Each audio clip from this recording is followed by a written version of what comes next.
তো বন্ধুরা নমস্কার। এমনি যেটা আমাদের লঙ্কা থেকে শিলচর রাস্তা আছে ডিমাসা হয়ে মানে ল্যান্ডস্লাইড হয়ে, তো আজকে 15 দিন ধরে তো মানে ট্রাক ড্রাইভাররা বসে আছে। তার ভিতরে কালকের বৃষ্টিতে যেটা লামডিং লঙ্কা যেটা হাইওয়ে আছে, এখানে এস্টার্নিং বলে একটা জায়গা আছে, ওই এস্টার্নিং কালকে রাত্রে মানে শুনলাম ল্যান্ডস্লাইডিং হয়ে গেছে। আর তার জন্যই মানে বাইক অ্যাক্সিডেন্ট দুইটা এই মাত্র অল্প আগে হলো।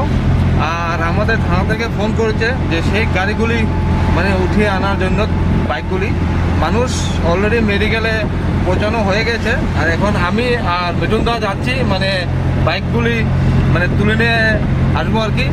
তো সেখানে গিয়ে দেখবো যে হাইবার যে এনওএইচআর যে মানুষ আছে ওইখানে কি কোনো প্রোটেকশন দিয়েছে যে ল্যান্ডস্লাইডটা হয়েছে স্টার্নিংয়ে, মানে আগে কোনো সেফটির জন্য কোনো কিছু দেওয়া হয়েছে কি হয় নাই, আর কীরকম কি করেছে ওইটা গিয়ে এখন দেখবো। আর আপনার ভিডিওটা দেখতে থাকুন যে কি কোনো সেফটি ওয়াইজ কোনো কিছু করেছে কি করে নাই এনওএইচআর হাইওয়ে। তো ভিডিওটা দেখতে থাকুন আর মনে থাকুন আমার সাথে।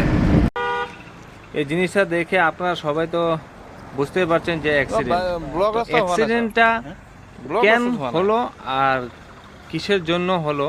আপনার ভিডিওটা পুরো দেখুন, দেখলে পরে বুঝতে পারবেন যে অ্যাক্সিডেন্টটা কীরকম হয়েছে আর কেন হয়েছে। তো ভিডিওটা আপনারা পুরো দেখুন, পুরো দেখলেই তারপরে বুঝতে পারবেন। আর ভিডিওটা যদি আপনাদের ভালো লাগে লাইক কমেন্ট আর শেয়ার তো জরুর করবেন, কারণ আপনার একটা শেয়ারে আরও একজন মানুষের জিন্দেগি।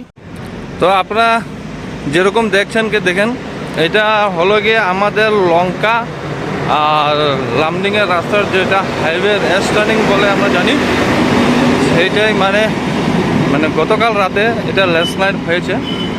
আর জানি না যে এটা মানে তলে কোনো গাড়ি আছে কিনা তাও কেউ বলতে পারবে না, কারণ রাত্রে হয়েছে। রাতে কোনো কিছু গাড়ি যাতায়াত করে থাকে, হয়তো থাকতেও পারে নাও থাকতে পারে। তো রাস্তা পুরো ব্লকে ছিল। এখন বর্তমান হাইওয়ের এনওএইচআর মানুষ এসে তো রাস্তা ক্লিয়ার করছে। আর বাকি তো রাত্রে যখন হলো কি হলো সেটা কেউ বলতে পারবে না। তো আপনারা দেখতে পাচ্ছেন মানে কীরকম বিশাল মানে ল্যান্ডস্লাইডটা হয়েছে দেখুন।